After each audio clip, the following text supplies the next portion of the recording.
Assalamualaikum warahmatullahi wabarakatuh. Alhamdulillah, bersyukur pada Allah Subhanahu wa taala. Saat ini kita masih dalam keadaan sehat walafiat.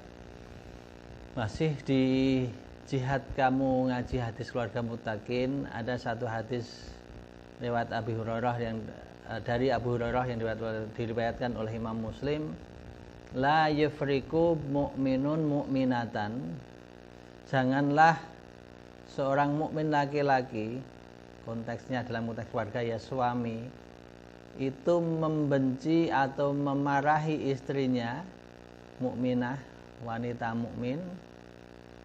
Kenapa? In kariha minha khuluqan. Ketika dia membenci dari istrinya itu, tidak suka dari istrinya itu satu akhlak, satu pekerti, satu perbuatan, radhiya minha khuluqan akhar, maka dia semestinya juga mencintai, ridho terhadap istrinya pada akhlak, sikap, perilaku yang lain. Hadis ini saya kira tepat untuk kita sandingkan atau untuk memperkuat hadis Rasulullah yang diantaranya syarat untuk kita bisa selamat adalah wal adlu fir ridha wal ghadab. Supaya bisa kita selamat, keluarga kita selamat, maka seorang suami istri itu bisa berbuat adil dalam keadaan ridha, dalam keadaan senang, ataupun dalam keadaan ghadab atau dalam keadaan marah. Jadi jangan sampai suami istri itu marah hanya karena satu hal kecil kemudian semua tertutup, tidak ada kebaikan dari pasangannya, dianggap semuanya jelek, dianggap semuanya rusak, lalu tidak ada lagi kebaikan dari pasangan kita. Jangan kita mudah menggeneralisir keburukan, tidak sedikit tetapi memang orang yang datang berkonsultasi kepada saya,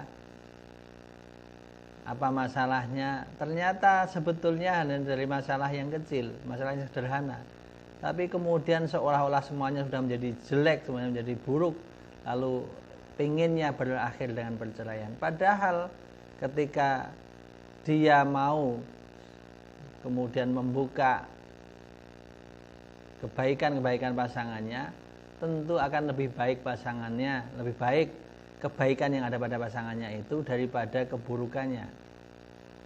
Oke lah, satu kesalahan, ketika terjadi satu kesalahan, tentu ya diingatkan. Dalam keluarga itu semuanya harus sadar diri, siap untuk diingatkan. Ketika diingatkan, ya segeralah menyadari diri, meminta maaf, memperbaiki diri, lalu tidak mengulangi kesalahan. Ini yang penting. Kadang-kadang mungkin karena sudah dimaafkan lalu diulang. Ini yang tidak boleh. Jadi tidak lagi kita mengulangi kesalahannya, dan pasangan kita selaku pasangannya tidak boleh mengungkit kesalahan pasangan kita.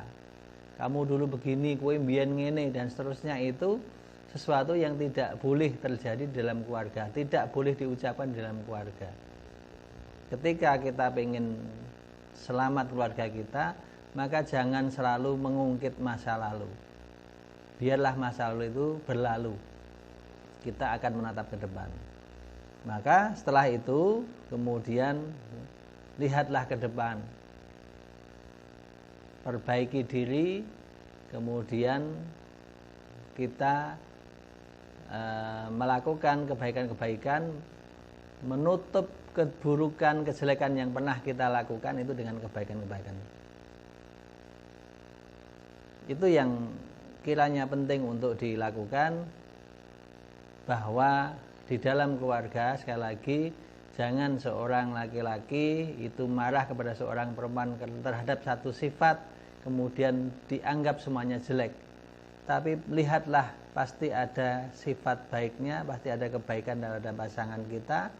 Dan kalau kita mau jujur, dari seluruh apa yang dilakukan oleh pasangan kita, ini bukan persoalan suami saja, tetapi juga istri.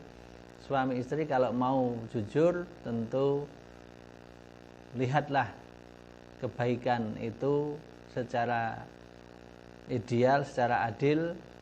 Jangan hanya menggeneralisir keburukan, tetapi lihatlah kebaikan-kebaikan dari pasangan kita. Sehingga insya Allah kita akan selamat, keluarga kita akan selamat. Tetapi ketika kita tidak bisa berbuat adil dalam keluarga, memang ancaman perceraian itu senantiasa akan selalu ada. Tentu abghadul halalu indallahi at-talaq. Talak adalah sesuatu yang memang boleh tetapi sangat dibenci oleh Allah, dan itu sebaiknya semestinya kita hindari dengan sekuat-kuatnya. Maka juga jangan sampai kita mudah mengatakan talak, atau jangan sampai kita mudah meminta cerai dari pasangan kita. Semoga Allah bimbing keluarga kita menjadi keluarga yang sakinah, mawaddah, warahmah. Amin. Terima kasih. Assalamualaikum warahmatullahi wabarakatuh.